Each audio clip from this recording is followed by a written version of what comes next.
오늘 여러분과 함께 나눌 말씀은 사무엘하 5장 11절과 12절의 말씀입니다. 찾으셨으면 제가 읽겠습니다. 두로왕 히람이 다윗에게 사절들과 백향목과 목수와 석수를 보내매 그들이 다윗을 위하여 집을 지으니 다윗이 여호와께서 자기를 세우사 이스라엘 왕으로 삼으신 것과 그의 백성 이스라엘을 위하여 그 나라를 높이신 것을 알았더라. 아멘.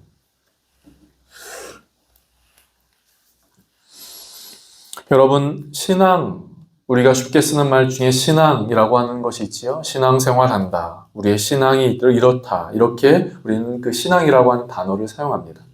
그런데 여러분에게 먼저 이렇게 질문을 드리고 싶은데요. 여러분, 신앙이란 무엇이라고 생각을 하십니까? 신앙이란. 좀 번외의 이야기지만 우리가 교회에서 쓰는 많은 단어들 중 그 의미를 정확하게 알고 사용하기보다 그냥 그렇게 사용하니까 사용하는 단어들이 많이 있게 되지요. 그렇다면 다시 한번요. 여러분, 신앙이란 어떤 것을 의미한다고 생각하십니까? 저는 이렇게 말씀을 드리고 싶어요. 신앙이란 내가 이제껏 믿어왔던 것에서 하나님을 믿는 것으로의 변화를 가리켜 신앙이라고 합니다. 그러니까 신앙이라고 하는 그 말의 문자적 의미는 믿고 바라는 것을 의미하지만 그것이 우리의 삶 가운데 적용을 한다면 이제껏 내가 믿고 바라왔던 것들, 바라보아왔던 것들을 이제는 하나님을 믿고 하나님을 바라보는 것으로의 바뀌는 것, 그것을 가리켜 신앙이라고 말할 수 있습니다. 내가 이제껏 의지해왔던 것들을 내려놓고 하나님을 의지하는 것. 내가 이제껏 사랑해왔던 것들을 내려놓고 하나님을 사랑하는 것. 더 나아가 내가 이제껏 주인이라 고백하고 섬겨왔던 것들에서 그것들을 내려놓고 하나님을 내 삶의 주인이라고 고백하는 것, 그것이 바로 신앙인 것입니다. 그것이 바로 신앙 생활인 것이지요. 성경의 인물들은 이렇게 자신이 믿고 의지하고 따라왔고 또 생각해 왔던 것들을 하나님을 만남으로 그 이전의 것들을 버리고 하나님을 믿고 하나님을 사랑하고 하나님을 따르고 또 하나님의 능력을 구하는 삶의 모습이었던 것을 우리는 이 성경에서 창세기부터 계시록의 성경의 인물들을 통해서 보게 되는 것이죠. 성경의 인물들은 이렇게 이야기를 합니다. 내가 이제껏 사랑해왔던 것들을 내려놓고 하나님을 사랑합니다. 내가 이제껏 의지해왔던 것들을 내려놓고 하나님을 의지합니다.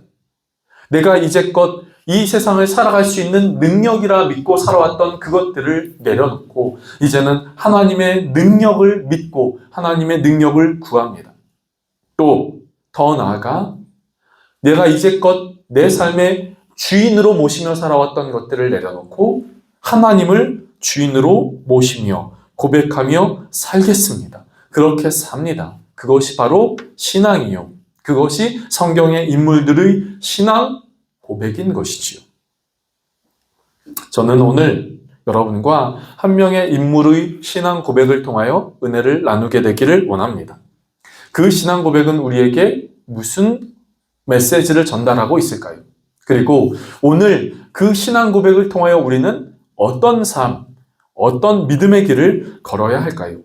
함께 말씀을 나눌 때 은혜가 되는 시간이 되어지기를 간절하게 원합니다. 오늘 함께 읽은 사무엘하 5장 11절과 12절은 그 주인공, 말씀의 주인공으로 우리는 다윗을 말을 할 수 있습니다. 그런데 단순하게 11절, 12절이 아니라 사무엘하 5장의 전체의 말씀을 보면 사무엘하 5장은 다윗이 전체 이스라엘 민족의 왕으로 세움받았다라고 하는 것을 보게 되지요.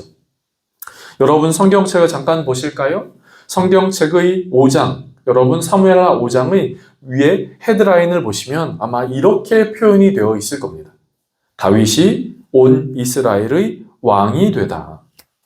그러니까 사무엘하 5장은 이제껏 다윗의 힘들고 고달프고 어렵고 또 그런 삶을 살아왔던 것에서 이스라엘 민족의 일부분의 왕이 되었다가 또 사무엘하 5장은 이스라엘 민족의 전체의 왕으로 세움받았다라는 것을 오늘 본문은 말해주고 있지요. 그런데 이런 배경 속에서 다윗이 왕이 되었다. 다윗이 전체 이스라엘의 왕이 되었다 하는 것에서 이 배경을 갖고 오늘 말씀을 보시면 좋겠습니다. 다윗이 전체 이스라엘 민족의 왕이 되었습니다. 그런데 그때 다윗은 이렇게 말하고 있지요. 다윗은 이렇게 고백을 하고 있습니다. 11절 말씀을 보실까요? 12절 말씀을 보시면 이렇게 말하고 있습니다. 다윗이 여호와께서 자기를 세우사 이스라엘 왕으로 삼으신 것과 그 백성 이스라엘을 위하여 그 나라를 높이신 것을 알았더라. 반복되는 이야기를 다시 한번 이야기를 할게요. 다윗은 이스라엘 전체의 왕이 되었습니다. 그런데 다윗이 왕이 되었을 때 다윗이 하는 고백이 있습니다. 다윗이 하는 신앙 고백이 있습니다. 그것이 무엇입니까? 12절 말씀은 이렇게 말하고 있는 것이지요. 하나님이 자기를 세우셔서 왕으로 삼으셨습니다. 라고 하는 것과 그것이 첫 번째요. 두 번째는 이스라엘을 위하여, 이스라엘 백성을 위하여, 이스라엘 민족을 위하여 그 나라를 높이셨다라는 것을 다윗이 알았더라. 그러니까 다윗은 두 가지를 알았습니다. 하나님이 나를 왕으로 삼으신 것과 그리고 내가 아니라 이 나라, 이 민족을 위하여 하나님이 이 나라를 세우신 것을 알았더라. 다윗은 이 두 가지 알았다라는 것을 고백하고 있는 것이죠. 여러분, 다윗이 어떤 사람입니까? 여러분, 다윗이 어떤 사람이지요? 다윗의 일생을 보면 다윗이 왕으로 인정받기까지 힘들고 어렵고 고달픈 삶을 살았던 것을 보게 됩니다.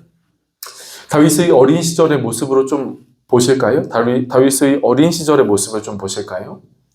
다윗의 어린 시절에는 가정으로부터 인정받지 못했던 사람이었습니다. 어떻게 그것을 알 수 있습니까? 당시 사무엘이라고 하는 선지자가 다윗의 아버지 이새의 집에 와서 당신의 아들들과 내가 식사를 하길 원합니다. 라고 이야기를 했을 때 이새는 자신의 아들들을 다 모이게 했지만 막내 다윗만은 그 모이게 한 사람들 중에서 외면당했습니다. 그는 그때에도 아버지의 양을 치는 그 자리 가운데 있어야 했지요. 많은 성경학자들은 다윗이 가정으로부터 인정받지 못했던 인물이다라고 이야기를 하곤 합니다. 다윗은 어릴 적 가정으로부터 인정받지 못했습니다. 또 이후에 사울 왕으로부터 조금 인정을 받긴 하였지만 그것은 오래가지 못하였지요. 이후 사울의 질투와 사울의 시기심으로 인하여 다윗은 핍박과 쫓김을 당했습니다. 그래서 광야에서, 흙바닥에서, 동굴에서, 그렇게 수풀에서 거주하며 생활을 하였지요. 목숨의 위협을 당하며 살아왔습니다. 그러다가 사울 왕이 죽고 나서 그때는 이제 조금 인생이 피나 싶었지만 또 사울의 아들로부터 또 한 번 전쟁을 할 수밖에 없었지요. 그런 모든 시간들을 다 거치고 나서야 오늘 사무엘하 5장의 본문처럼 다윗은 전 이스라엘의 왕으로 인정받게 된 것입니다. 여러분, 자수성가한 사람일수록 자기의 신념과 의지가 철학이 강하다라고 이야기를 합니다.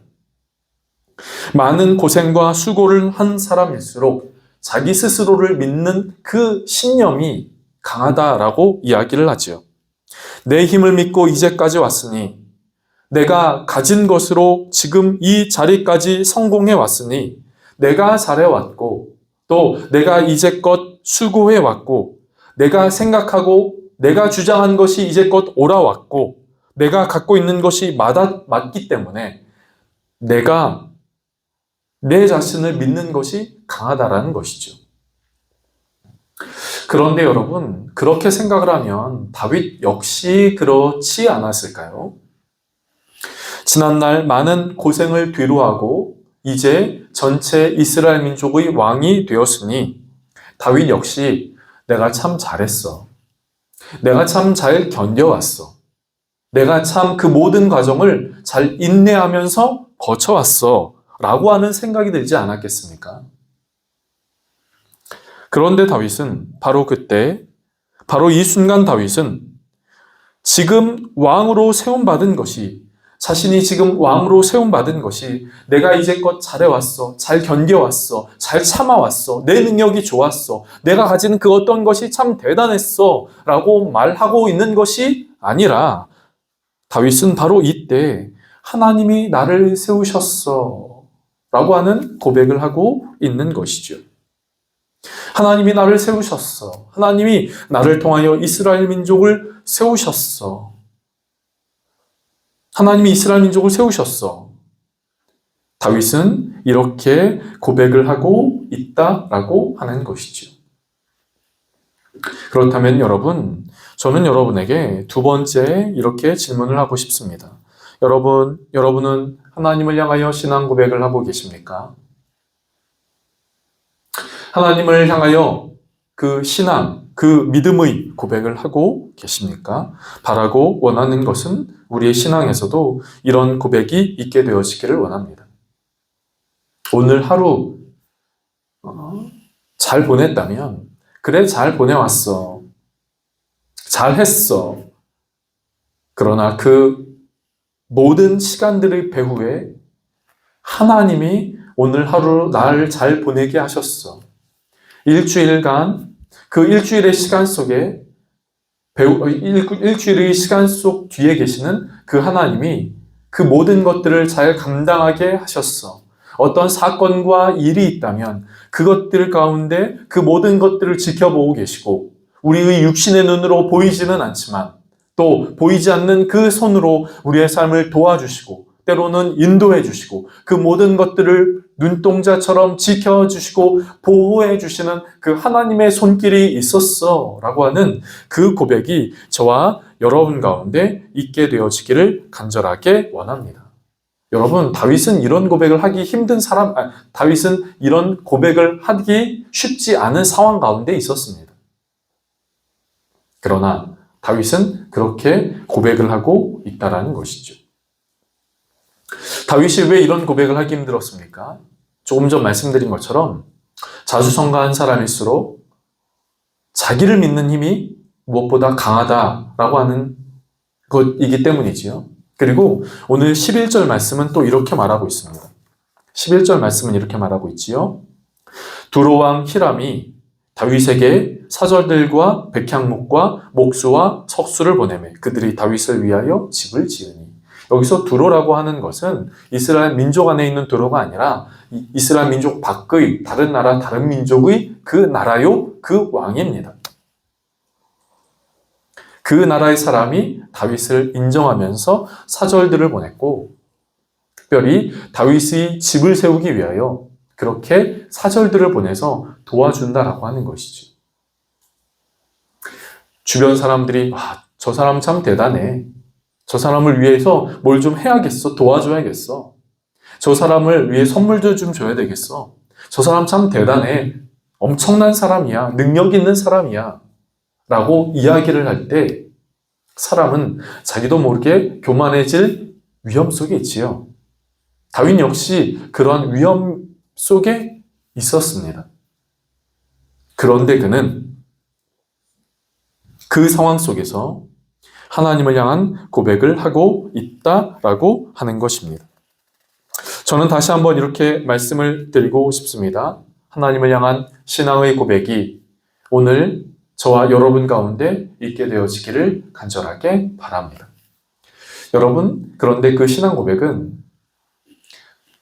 신앙의 고백이 과거에나 예전의 것으로 머무르는 것이 아니라 바로 오늘 이 자리에서 고백을 하는 것이 필요한 것이죠. 예전에 했어, 얼마 전에 했어, 언젠가는 했어 라고 말하는 것이 아니라 그 고백을 바로 오늘 하는 것이 필요한 것이지요. 왜 그렇습니까? 우리의 믿음의 길에서 그 고백을 할 때에야 우리는 하나님이 기뻐하시는 바른 길을 걸어갈 수 있는 것이요. 또 우리의 삶 가운데 그렇게 걸어가며 승리하는 삶이 될 수 있기 때문이지요. 다윗의 삶에 오늘 본문의 다윗은 분명히 그런 고백을 하고 있습니다. 하나님이 나를 세우셨어. 하나님이 이 나라를 세우셨어. 다윗은 오늘 본문에 분명 그렇게 고백을 하고 있지요. 그런데 이후 다윗의 삶을 보면 그 고백이 멈추어져 있을 때가 있었습니다. 그 고백이 멈추어져 있을 때가 있었지요. 그것이 언제였을까요? 그것은 다윗이 그의 일평생 아주 큰 실수를 했던 밧세바라고 하는 여인과 간음을 했을 때였습니다. 다윗이 이 여인과 간음을 한 사건 이후 하나님은 선지자 나단을 다윗에게 보내셔서 네가 지금 잘못하고 있다. 네가 지금 엉뚱한 길로 죄의 길로 걸어가고 있다라고 하는 것을 경고하며 알려주시지요. 그런데 이 나단이 그 하나님의 말씀을 받고 다윗에게 다윗, 당신은 지금 잘못하고 있습니다. 라고 하는 그 말씀을 조금 자세히 살펴보면 바로 이때가 다윗이 그 고백이 멈추어졌었던 때, 하나님이 나를 세우셨고 이 나라를 세우셨다라고 하는 그 고백이 멈추어져 있었음을 우리는 그 말씀을 통하여 보게 되지요. 제가 말씀을 한 군데 찾아볼까요? 사무엘하 12장 7절과 8절의 말씀입니다. 사무엘하 12장 7절과 8절, 7절 중반절 이후부터 제가 읽어볼게요. 이스라엘의 하나님 여호와께서 이와 같이 이르시기를 내가 너를 이스라엘 왕으로 기름 붓기 위하여 너를 사울의 손에서 구원하고 네 주인의 집을 네게 주고 네 주인의 아내들을 네 품에 두고 이스라엘과 유다 족속을 네게 맡겼느니라. 여러분, 이 말씀을 좀 자세히 보실까요? 이렇게 나단은 다윗에게 말을 할 때 이렇게 말하고 있는 것이지요. 내가 너를 이스라엘 왕으로 기름 부었어. 내가 너를 왕으로 삼았어. 라고 말씀하고 있는 겁니다. 이스라엘과 유다 족속을 너에게 맡겼어. 내가 너에게 맡긴 거야. 라고 하는 말씀이지요. 여러분, 이 말씀이 다윗이 했던 그 고백을 다시 한번 기억나게 해주지 않습니까?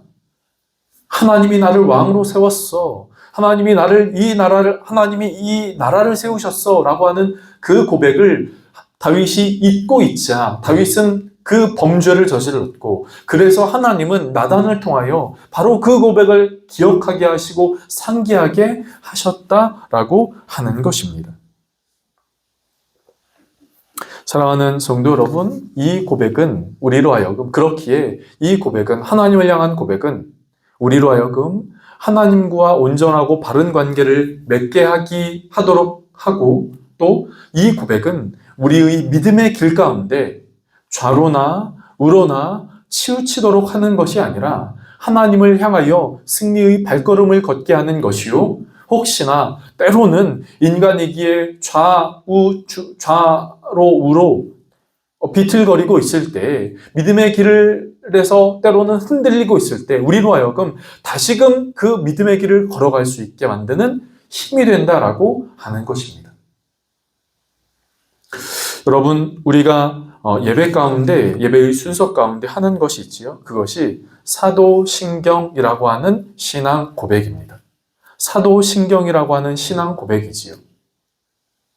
이 사도신경은 성경에 나와 있는 직접적인 말씀은 아니지만 기독교의 역사 안에서 사도들과 신앙의 위인들이 했던 그 고백을 모아놓아 기도문으로 만들어 우리가 지금 고백하고 기도하게 하는 것이지요. 그 신앙 고백이요. 그렇다면 사랑하는 성도 여러분, 저는 오늘 말씀을 정리하면서 이렇게 말씀을 드리고 싶습니다. 여러분은 바로 이때 신앙 고백을 하고 계십니까?